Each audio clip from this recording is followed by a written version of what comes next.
So Jason, the keynote was incredible. Thank you so much. And for anyone watching who might have missed it, can you give us a little bit of a recap?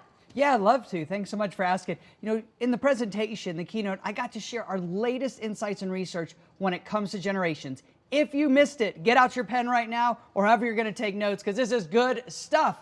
And if you got to listen to the keynote, pay close attention and see if you pick up something new. When we think about generations, at my research firm, it's called the Center for Generational Kinetics.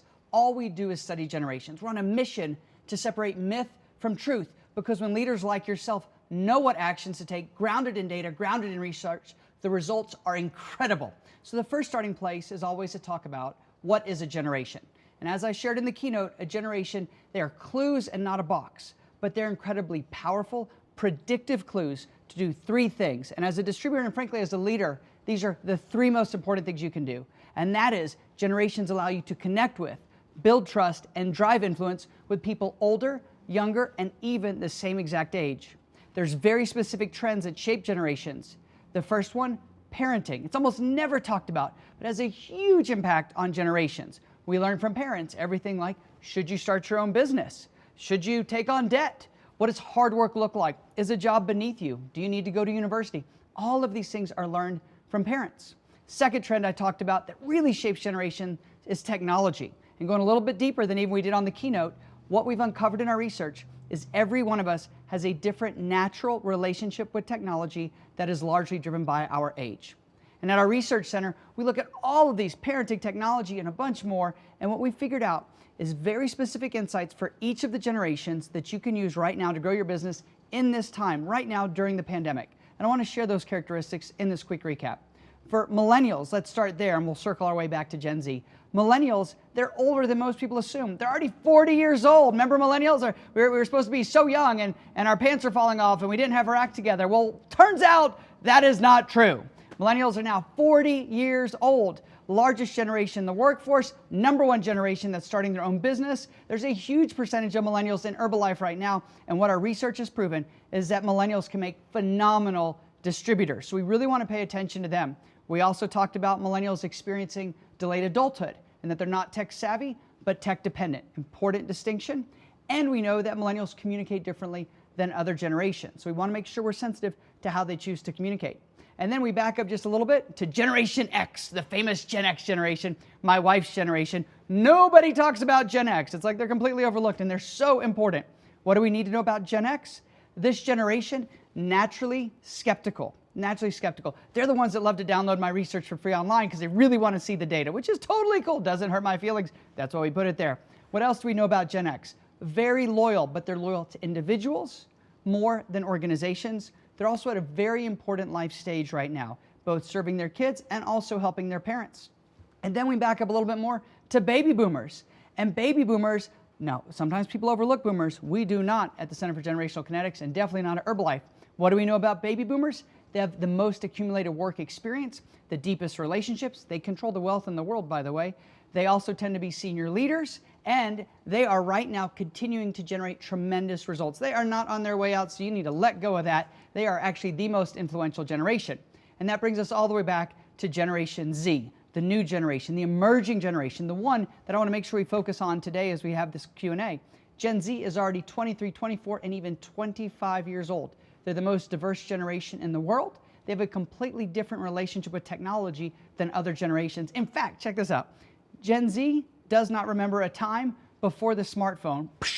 Incredible. Like for them, that's old tech. Amazing. Gen Z has always known social media. They've always been able to learn online through any variety of resources. And Gen Z is the fastest growing generation of consumers. And now, this is the coolest part, Gen Z is driving consumer trends up to the oldest generations. Now, if you're with me and you're going, okay, Jason, I want to make sure I get the birth years right. Great thought. So let me walk through those with you. Gen Z, they were born about 1996 to roughly 2015.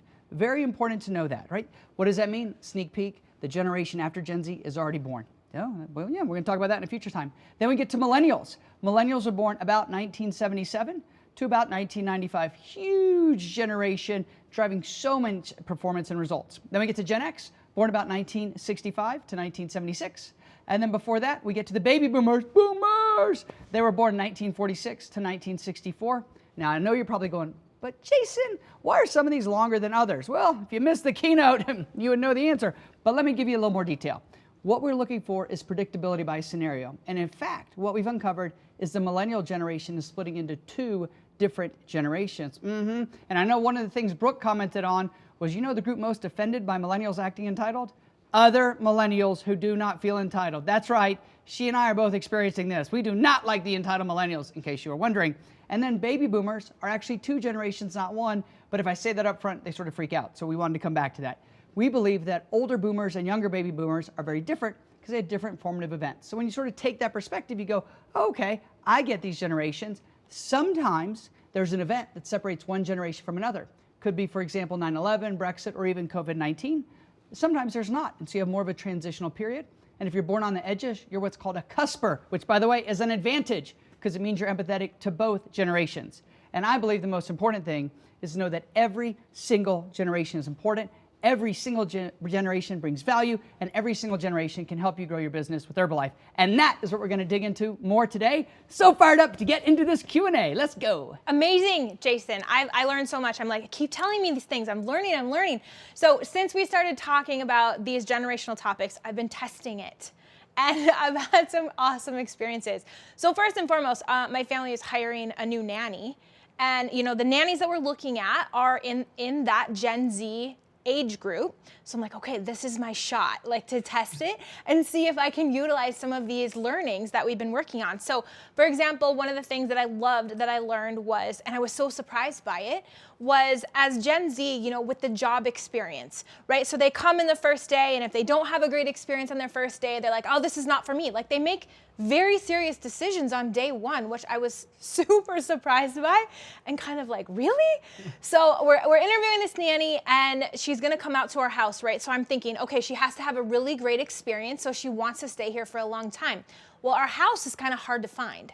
So I'm thinking, okay, what would Jason do? Jason would say, send a really short video, so it's personalized, lots of communication, right? So I'm literally standing in the middle of our driveway, Jason, I'm like, hi, Addie, this is Brooke, and I just want to show you this is the road you come down, and this is what our driveway looks like, and our mailbox, and you turn right, and this is what our house looks like. And I felt kind of ridiculous doing it, and I was like, I wonder if this is even necessary. Okay, Jason, she showed up at our door, and she's like, I'm so glad you sent the video. It was so helpful. I was really nervous that I wasn't going to be able to find it. I was like, brilliant! And that was all you. So it was fun to see it work in action, not only from a business perspective, but also from a personal perspective. So when we talk about, Herbalife distributors, we've had a lot of these Zoom conferences recently. And so even the last weekend, we had a big one with our whole organization. And I was really, really keen to what can I implement from Jason's teachings? Because we have all these generations on one Zoom, right?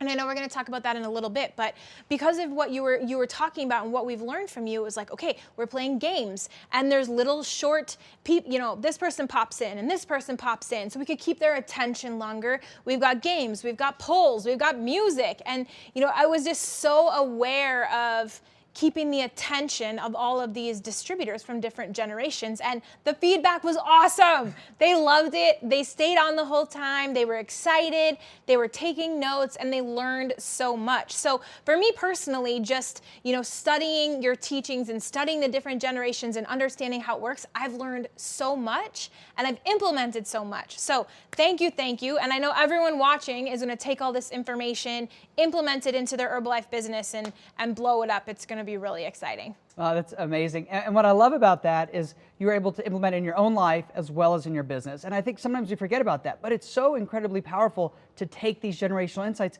and put them to use. I know the video thing, for example, I know you did that with your nanny who's in Gen Z. I used that with my mom who's a baby boomer, and it worked equally as well, just so you know. But that's the beauty of these trends and these insights is not only do they work with Gen Z if you get them right, but other generations then adopt it. My mom's a funny example of it. She never wanted to do FaceTime. Absolutely Absolutely not. Now my 9-year-old daughter, they only talk on FaceTime. They refuse to talk any other way. And that's what's so exciting. We know this works. It works in our own life. And then when you apply it to a business, the results are absolutely incredible. It's so awesome. And I don't know how many times in my life this has continued to come up. We're watching TV at a hotel, and my son, my 5-year-old son, he wants to watch TV. So I turn it on and he's like, no, I want to watch this show. And I was like, well, it's not on right now. And he was like, was it broken?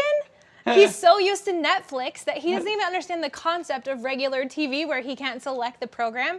And I just busted out laughing because I was like, that's exactly the Gen Z that we were talking about, which was perfect. So it's pretty cool to see. Yeah, we were watching the Super Bowl with my daughter, and there was a commercial, and she's like, can't we just fast forward? Why does it say skip ad? And I'm like, no, that doesn't work in this situation. So, yeah, but so we're funny. living this, and that's what's so fun. And I think that takes a very human approach to generations, which really is what we're talking about. We're talking about people and seeking to understand them. And there's lots of different sort of lens and perspective that we can each bring. And generations is just another tool in the toolkit for all the distributors out there to be able to better connect with, build trust, and drive influence, which we know is absolutely essential. So Jason, as we were learning about the generational information, my question was, okay, how many of the Herbalife distributors fit into each of these categories? So as we looked at the data, the current Herbalife preferred member and distributor base, over 50% of them fall into the millennial and Gen Z generational brackets, which I thought was really interesting. And not only that, but of the new people coming in. So the new distributors, the new preferred members, over 65% of the new people coming into the company right now are either millennials or Gen Z. So the relevancy of this conversation is off the charts. Yeah, absolutely. And as a data person, I like to dig into that. So what's interesting is you hear people say, well, we don't know if millennials and Gen Z can be successful in this business. And already, right now, today, 50% of the distributors or preferred members are already in millennials or Gen Z. And I think it's worth taking a moment to recognize this is now. This isn't the future. This is right now. So we know it's possible. And as you said, 65% of all the new additions. Now, I think what's important there, that's almost 2/3, right? Almost 2/3. What I want to point out is that number is only going to increase. And so what you're going to see is not only is the 50% number going to shift, but over time that 65% number is going to probably go to 70, 75%, which means two things to me. One, this is a massive opportunity for every distributor to recognize that Gen Z and millennials, this is the moment, this is the time to focus on them. But the other thing that matters to me is that if you don't focus on them, you are going to become irrelevant very, very quickly. So time really is of the essence. And when you look at the data, it tells a very different story that I think you see sometimes in the news headlines. And if you focus on the data, you'll get very excited about what we're going to talk about here. Okay, Jason, so let's dive in from the standpoint of an Herbalife distributor and how do we utilize this information to grow our business. So as I was going through, one of the number one things that kept coming up for me was communication, and communication with our distributors and our customers and our preferred members. So let's say you're at an event or you're in one of your team chats or you're on a Zoom. My question was all about, okay, I've got every generation represented on this Zoom. How do I most effectively communicate with them to keep all of their attention through the course of this training? Mm-hmm. Yeah, absolutely. So I think it starts with stepping back and looking at communication through the lens of a distributor. And you and I have talked about this before, but communication is the heartbeat of a distributor's ability to lead. And we forget that sometimes, but fundamentally, communication is everything. And the process that we've developed for people to be able to effectively communicate, particularly distributors, starts with going back and understanding your preferred communication preferences first. And this is hard for a lot of people, right? We don't see how we communicate and operate in the world. We just know what's natural and normal to us, right? We're used to texting, or we're used to sending a video, or we're used to talking on a phone or writing an email. We don't realize that we're doing that. Everyone has their communication preferences or biases. And the easiest way to figure out what those are for you is to go and make a list of the last 5 or 10 times you communicated with other distributors and think about, how did you do that? Was it by email? Which one of these? It reveals a lot, and most people are surprised, sometimes shocked. They're like, oh, I'm a great communicator, and then it turns out they only send emails. It's like, well, that works for one part, right? And so you want to really start with that first piece of looking at how you communicate. The second then is to think about, and I would actually write down, what are the different generations you're trying to communicate with?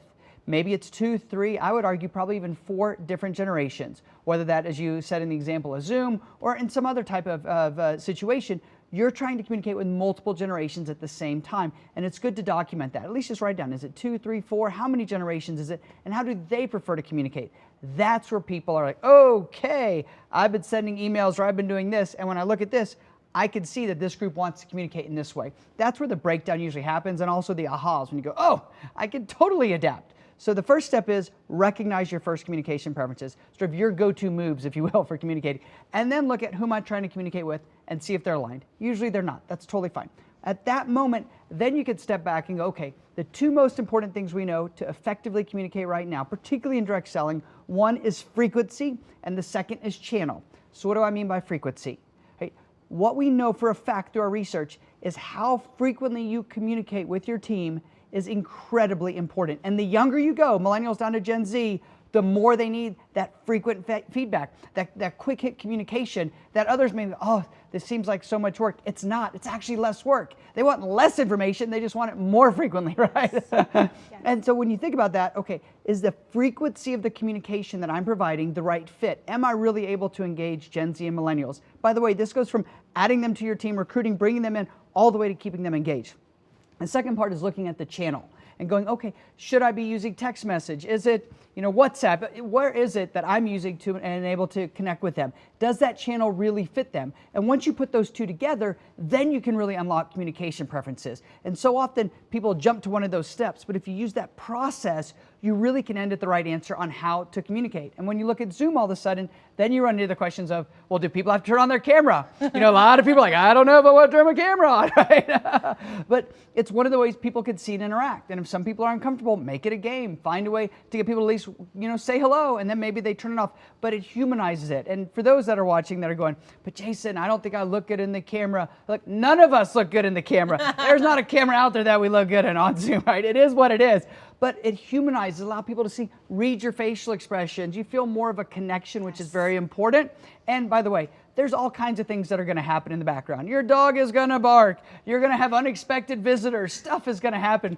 I was given a speech the other day on Zoom and had this really beautiful virtual background. And my 9-year-old daughter, she just walked right through the background to say hello and brought the puppy because the puppy had a need that then all of a sudden everybody watching know about the puppy and the puppy's need at that moment. And it's totally fine. We've all been there. It's absolutely acceptable. So I think part of this is recognizing we're all humans and we have this deep need to feel connected, and communication is what drives that connection. So if we can just see our own preferences, adapt to those we're trying to reach, both in terms of frequency and channel, we can drive tremendous results and everybody wins. It's so good. Okay, so I've been testing this since you and I talked about it. Of course you have. I know, but I was like, okay, this is so interesting. So number one, recognizing how I communicate, which was always the same way. So for example, like I love Telegram communication. It's quick and easy for me. I can do it around my kids, right? So it works for me, but there were people that I had never heard from. I'm like, why don't they respond? Are they not getting my messages? So I really analyzed, okay, now who am I trying to talk to? So step one, right, how do I communicate on a regular basis? Step two, who am I trying to communicate with? And I changed it. So for whatever reason, Telegram was not landing with them. So I was like, okay, I'm gonna text this person because that fits better for them. I'm gonna Snapchat this person. Jason, I have communicated with distributors in our organization that I haven't talked to for months or some even years, because now all of a sudden I'm speaking to them the way they want to be spoken to, and they feel very comfortable to text me back or to snap me back, whereas Telegram was just not landing for them. And it's the exact same information through a different form, and it's working. Yeah, absolutely. Well, and you did what great leaders do. You recognized, I want to be more effective. You thought about how to do it. You tried it, and it worked. And this is what's hard for people to sometimes understand, is we communicate in the way that's most comfortable for us. Yeah. But that's not necessarily the way that's most comfortable for the other person. And if we are able to bridge that gap, the results are absolutely incredible. So exciting. It is so exciting. It's been really exciting, so appreciate that. So as leaders of Herbalife, we're often promoting, the company promotions or our own organizational promotions. We're designing them, we're creating them, we're implementing them. So let's really talk about, if I'm the leader of an organization, I'm trying to design a promotion, Jason, that is attractive for every distributor in my organization. So some like cash, and some like mentoring sessions, and some like, different swag items. So how would we go about promotion as it relates to the generations? It's a great question, and it's a little bit of the same formula as it was around communication. And the first is, most people design promotions that they would themselves want. Totally. Yeah. That's really true. Yeah, they're like, I really want to go on a trip, or I really would like cash, or I really would Yes. like swag, whatever it is. So they sort of hold this mirror up and think, oh, well, other people would like that too. And the challenge with that is it doesn't work that way, right? Different generations and different individuals have different needs, things that motivate them, particularly when you're looking for things that motivate them over the long term. I always like to think about promotions as solving either one or two problems. One is what I call role clarification. You want to reward them for doing some behavior over a period of time. And the other is for actually achieving an outcome. And that's the big thing that they've actually done and delivered and worked hard and made happen. And so when you think about that, the first thing I like to do is I like to actually ask people, which of these 5 things we could do would most motivate you? And I'll tell you, a lot of people do not like to do that. The last thing they want to do is ask their team what actually motivates you, because they're going, oh, this is going to be... Scared of the answer. Oh, yeah, it's going to be expensive or difficult or whatever. And what they find 9 out of 10 times is it's not true. People are very practical about what they want, particularly now. And so if you open it up and let them talk, what you'll find is exactly what motivates them. And this is sort of a tough concept, but it's one that I'm very passionate about, is promotions that don't actually motivate can actually turn people off, right? So it's not even the fact that you did something that didn't motivate them. It could turn them off, and they could be, wow, they really don't get me. They keep offering me cash, and all I want to do is actually get on a Zoom call with Brooke for 30 minutes and pick her brain. That's much more valuable to me than cash. But if we don't ask, we don't know. So finding a way to ask is incredibly important. There's tons of different ways that you can do that, but the key is to actually take the time and ask, or let people that are on your team ask, and then you can put all that together and come up with a menu. So that's sort of the first part, is recognizing, okay, what motivates me may not motivate others. And I'm just going to be super candid here. The higher up you are in terms of the leadership and your level of performance, the more that what motivates you may be different than somebody who's just starting out. They may go, gosh, really 30 minutes with Brooke is better than any amount of money, because she could tell me how to grow my business so I can then be like her. But we don't see that. We're in a different place. Maybe we really do want to go to the Caribbean back when you can travel again. Right? Exactly. So you want to make sure and go, okay, I'm going to ask first. And then the second thing we find is let people choose when they get to that place. Again, some people don't like this, but if you can narrow it down to 3 different options, let people pick the one that works for them. You will be constantly surprised at what people choose. Like, we think we know, but then they get there, they choose something different. By the way, most people think that they're going to choose cash. Everybody thinks it's going to be cash. But what that usually tells me is the other promotions aren't that great. Yeah, the other things that you should be offering should be as valuable or more valuable. And if you do that, then what you'll find is what really motivates them. And there's all kinds of different ways that you can come up with that. But asking is great. And if you're struggling to come up with the ideas, this is what's so cool. Ask them, if I could offer any promotion that would really motivate you, what would it be? Blank slate, write it in here. And it's hilarious. We do this a lot with our clients. And they're like, I cannot believe that was so motivating. It turns out they wanted cooking lessons. Like, who knew? It's a lot cheaper than what I was going to do for them. But you know what? Cooking lessons are a big deal. Or maybe they want a history lesson. I mean, it's people, we're all, we got this sort of different desires. So let people do that. It's not one size fits all. And then the third one is you want to make sure that you pace the promotions in such a way that people have to stretch. They're not a given. Yes. If something is a given, it's not a promotion. Period. If you know you're going to get it, you're not motivated to do anything differently. You're going to coast. You're going to be on autopilot. So when you think about promotions, you want to make sure that they stretch people in order to reach it. Now, will the same promotion stretch everybody? Not necessarily, but it should stretch a majority of them. And the key is they need to feel a sense of achievement. It's not just about the carrot at the end or in the bag of money at the end of the rainbow. That's not what this is. This is a sense of achievement that I earned this. I worked hard. I worked hard in a difficult time. I hit these goals. Yes, this is phenomenal. And you want to create that sense of feeling. And if you knew you were going to do it from the first day you started, you don't get that feeling. It's like, meh, whatever, right? So when you think about this, go back and make sure that you recognize your own generational biases. Ask the other generations what most motivates them. Maybe give them a grab bag of options. Pick 2 or 3 or 4. Let people choose. And then be very crystal clear that they really have to achieve it. Yes, there's some role clarifications, and I'll be more direct about this. If people are just starting and you want to reward them for upfront behaviors because they're in their first 90 or 120 days, and you want to just reward them for getting out of their comfort zone, talking to people, doing these sorts of things, totally get it. But when it comes to the bigger promotions, you want to make sure that they feel like they had to earn it, because then they'll not only feel the sense of accomplishment, but they'll have a ton of fun at the cooking class. The cooking class. Okay, so as a leader of an organization, this kind of give me the sense of relief, right? To just ask them what they want and then deliver that, versus I felt this pressure to come up with the perfect promotion or the thing that would motivate everyone. So when I heard you say this, I was like, okay, I can do that, which is so good and got much better responses. Yeah, and it's interesting, you know, we think we know other people.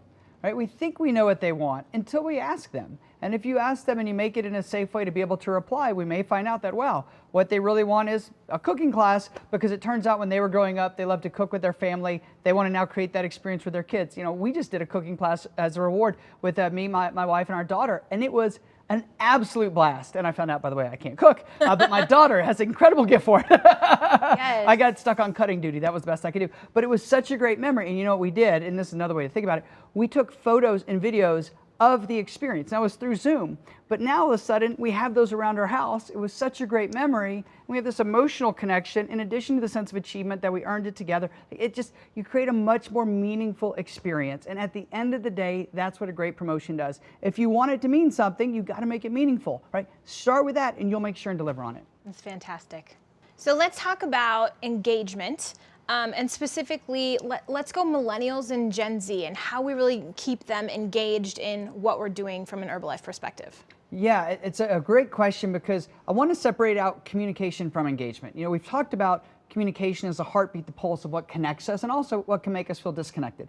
Engagement to me means being focused, driving towards results, putting forth that effort. So if we bring that lens to it, we do know that frequency of communication, all that's still very important. But what we're seeing works right now is that millennials and Gen Z need to feel that they're a part of an organization. This is a big deal. A lot of people right now feel like they're stuck on an island, they're socially distanced, all this stuff is in the news, they feel alone, maybe they feel disconnected. So they need to be reminded, they need to feel like they're a part of something that's bigger than themselves. And this is incumbent, this is really the key for leaders to do right now, is to remind their organization that you are a part of something bigger than yourself, that you are there with them, that you're shoulder to shoulder, you're making this happen. You know, you understand and appreciate what they're trying to do. You've been there, you're making it happen. So I think connection to that bigger organization is the first part of engagement, and we've tested this, so we know that works. The second thing is we see that millennials and Gen Z need to feel like they're making progress. Now this one is interesting, because so often when we look at metrics, the metrics, particularly in direct selling, are around, let's say, well, you know all the metrics better than me, so I won't go into your area of expertise. But let's just look at all those metrics as outcomes. And what we fail to include in those outcomes is the progress we make along the way. Maybe that's how many first conversations you have. Maybe that's how many presentations. Maybe it's how many meetings you've set up with somebody. It's not all just about the numbers at the end, and it's very, very hard for Gen Z and millennials to see that. This is extremely hard. So what you want to do is you want to highlight and recognize progress, not just outcome. Because you know what it's like to have, 100 people reject you or 100 people make a different decision. You've been through that and built an amazing business. But if you're in Gen Z or millennial, you probably haven't. So you talked to 5 people and maybe it didn't go the way you wanted, and now you feel like you're not making any progress or you can't do it. But you need to recognize the fact that having 5 conversations is a win. That is progress, and that's moving you closer to those yeses. So we want to make sure that we highlight and recognize progress, not just outcome. So incredibly important with Gen Z and millennials. And the third is, when it comes to engagement, they need to know that they have what it takes to be successful. And this is a tough one, because again, we all have doubts. We all have self-doubts. We all have the little voice in our head that pops in from time to time. They need to know, and they need to hear from you, that they have what it takes to be successful. And if you can do those 3 things, you can drive tremendous, tremendous engagement. But the key is this: almost everything I said doesn't come from them, right? That's a secret. It comes from you as a leader seeking to engage them, so in turn, they are engaged. And when you do it, it works like magic. Doesn't cost you 5 cents. It's just knowing what to do and doing it consistently. I feel like you just defined Herbalife, right? Like connecting with people, motivating them, so one of the things we've been doing is putting our distributors into these small groups. Okay, so there's maybe 5 or 6 of us in a group, and it's like, what was your win for the day? What went really well today? And then we'll send through a motivational video or a motivational quote or something like that. Number one, so they don't feel like they're on their own island, right? They're connected to something, they're connected to a few other distributors, and then we can celebrate some of those small wins. Are we on the right track? Is that making sense? Yeah, that's exactly what I'm talking about, because engagement's really making people feel like they're connected, that they're making progress, and that they have what it takes to be successful. Because right now is a particularly challenging time, but as we know through Herbalife data, this is an amazing time to build your business every generation. So this engagement piece, if you're a leader and you're watching right now, this is your moment to seek to engage those that are already part of your team. You have to re-engage them, because if you engage them, in turn, they will be engaged. And that is incredibly exciting. So when I knew we were going to have this conversation, the number one word that came up for me was recognition. So recognition is a cornerstone, Jason, of the company of Herbalife. They do a spectacular job of recognizing us. And, coming from pre-Herbalife, a lot of people come from positions or jobs where they never get recognized, right? And then you walk into this world of Herbalife and they cheer for everything, and it's so spectacular. And so for me, it was a little bit like, whoa. I wasn't really expecting it, and then I didn't know I needed it, and I didn't know I loved it. But as you get deeper and deeper into Herbalife, you understand that yes, it's a cornerstone, and it is really fun to be recognized yourself, and therefore you want to give more recognition. So as a leader of an organization, it's like, okay, how do I give recognition, when, to who, in what form? I mean, there's so many questions there. So can we dig into that a little bit? Yeah, for sure. And recognition is another interesting generational topic, because what works for one group may not work as well for others. And so as we think about recognition, again, what works well for you and gets you fired up may not be what gets somebody else fired up. I'll share with you an example of that. One of our team members, they really like recognition in front of the rest of the team. Like, that's a big thing for them. We're going to cheer, we're going to clap. We have a ritual we do where we thank each person, recognize them individually, look them in the eye. It's really sort of a neat deal. But one of the best things we ever did, we had a new employee, and she was doing a phenomenal job, and we sent notes to her parents, thanking them for raising a child that was such an amazing contributor to our company. Let me tell you, best thing ever. Genius. Because he was like, wow, this is amazing. And I mean, it's a different way to think about recognition. It's not just about plaques and pictures. It's really about the meaning behind that. And so when you think about recognition, again, it needs to be tied to something specific. So going back to what really works, it's got to be tied to something specific. It needs to have a component of it that's memorable. And this I don't think is talked about enough. What does memorable mean? Well, to one generation, it might be a video. For another generation, it might be a photo. For another generation, maybe it's a letter. I just was inducted into the Speaker Hall of Fame, and it was a really cool. big. Oh, hey, thank you. It was very exciting. My mom's super excited, and it was an interesting moment. Not so much that I got inducted into it, but because my mom and dad both got to see it. They were able to stream it. It was really cool. But the best part was my daughter. So she's sitting there on the couch, and she's like, "Dad, that's you. That's you talking. You're wearing a tie. Like, this is amazing. Did you get a trophy?" Because you get this trophy. And what's funny is, of the entire sort of recognition event, the part of it I remember is her being excited. Her excitement is what made it memorable to me. And so I think just sort of putting that sort of generational lens on reframes it for people. It's not just about the person, it's about the experience. So how do you make it specific to an outcome? How do you make it memorable? And then the last part, which is not talked about enough, is how do you make it consistent? Because when it comes to recognition, one of the worst things you can do is move the goalposts. So people have been working towards something, you move it, and then they feel like they got to start over, or somebody earns it and they don't, and then all of a sudden it's unfair. Don't do that. You want to be very consistent when it comes to recognition. And here we're talking about recognition in your organization. So as you think through it, what's the right sort of cadence? I believe recognition within the first 30 days is critical. Absolutely critical. If you are new to Herbalife, you need to be recognized up front. Now, where does this come from? Our research shows that Gen Z and millennials decide very early whether or not they could stay with an organization long term. As you referred to in my book, I talk about the first day, right? And now the first month is incredibly important. What actions and activities can you recognize them for? And if you're going to do it, you want to make it specific. But then as people advance within the organization, build their own organization, it's going to change. But again, be consistent and make it memorable. To me, when it comes to recognition, I also like to ask, is there anything special that we could do? And look, you want to pay attention. You'll notice some people get uncomfortable. There's a whole group of people that do not like to walk up on stage, right? It's not what works for them. There's others that want to bring their entire family. I mean, I remember one of my favorite memories when I was starting out in this, I took a non-traditional path, which again, I think speaks to recognition. I took a path that led to no recognition, right? I didn't have a formal graduation ceremony because I never finished high school. I was a junior in college when I was 18, but I never actually graduated. I never finished anything. And then all of a sudden, I won a few years later, Entrepreneur of the Year, and my grandfather was there. And my grandpa, you know, he was about this tall, not a very tall man. And I remember looking out, you know, at this room. I won Entrepreneur of the Year. And he had the biggest smile. He may have been like this tall, but it was the biggest smile in the entire place. And he came up and he gave me a hug and he says, "Jay boy, you did it, you did it." And it was so funny. He said, "You didn't even have to finish college." And look at this is amazing. And so again, it's the experience of that recognition, not just the recognition itself, that makes it so meaningful. And if you're not sure what's the right recognition, ask. If there's anything we could get people to leave with today, when you think about generations, recognize you have a certain way that works for you, but it may not work for others. But if you're willing to step back from that, you can actually get to know them in a much better way and do what actually works. Just like you said, you came up with a situation where there wasn't recognition, then all of a sudden you got it, then all of a sudden you really liked it and you're motivated by it. And I think that's such an important and powerful story. Okay, so there is a lot here, a lot of amazing things.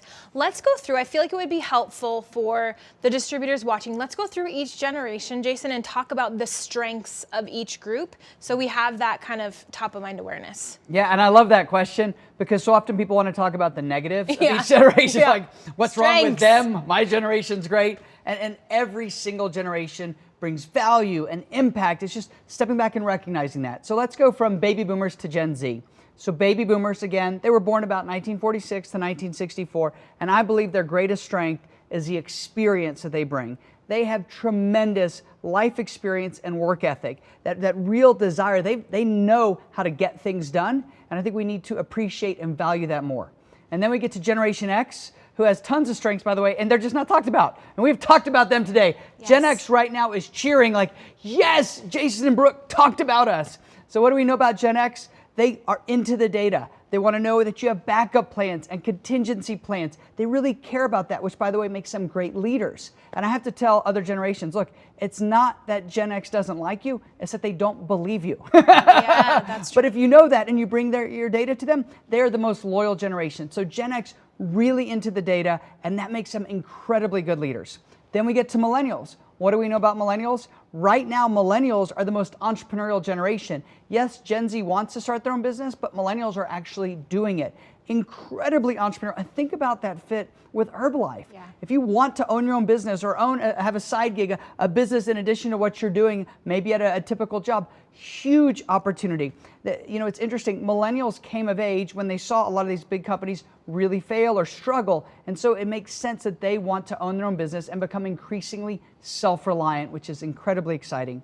And then we get to Gen Z, who's already 24, 25 years old. They're older than most people think, and they have a fundamentally different relationship with technology, which we believe is perfectly suited for direct selling. You got to engage them the way they want to be engaged, but they are out there to make an impact and leverage technology in tremendous ways. So again, just a quick recap the birth years. We got baby boomers born 1946 to 1964. We have Generation X born 1965 to 1976. And then before them, we have millennials, or I guess technically after them. After them, yeah. Yes, those millennials always trying to skip ahead. Born about 1977 and 1995.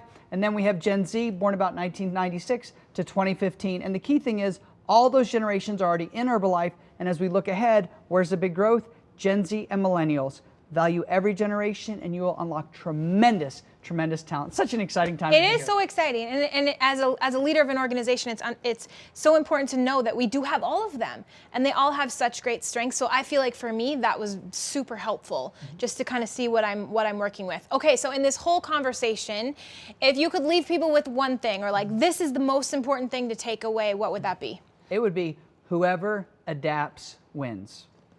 Because this whole conversation today has been around understanding our own generation, understanding other generations, and then recognizing what are the things we need to do differently in order to drive the results where everybody comes out ahead. And fundamentally, that comes down to being willing to adapt. Or another way to say it is what worked 3, 5, 10 years ago may not work today, and being courageous enough to try something new. So whoever adapts absolutely wins, and there's never been a better time to do it. Okay, Brooke, I have been on the hot seat now for, 40 minutes or so. You're doing so good. It's so good. and I want to turn the table, so let me ask you a question. Okay. Let me think of a good one. All right, I got it. What is one new or unexpected thing that you learned during our time together today? Okay. Well, I've learned so much, first of all, so thank you. But today, I would say the word that keeps standing out to me, Jason, in almost every section is ask.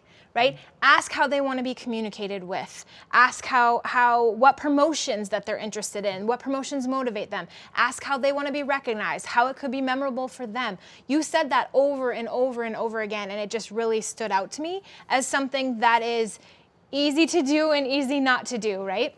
So for me as a leader, it's really kind of takes some of the pressure off. I don't have to come up with the perfect idea for recognition or the perfect promotion. I just have to simply ask them and then receive their feedback and form something based off of that. So that was huge for me today. Awesome. Okay, Brooke, last question. Okay, I'm ready. Ready? I'm ready. All right, here we go.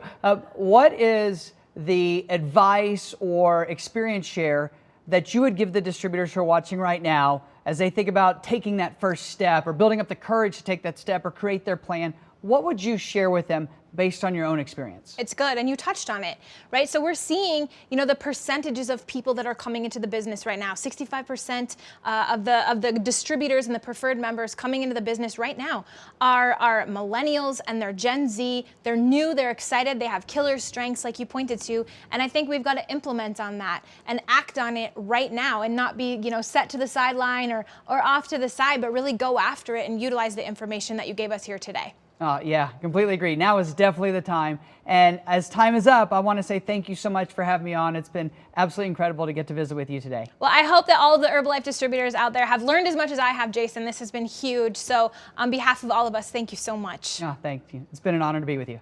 Thank you so much, and I hope that you've learned as much from Jason as I have. And just a reminder to watch all of the other masterclass trainings on demand.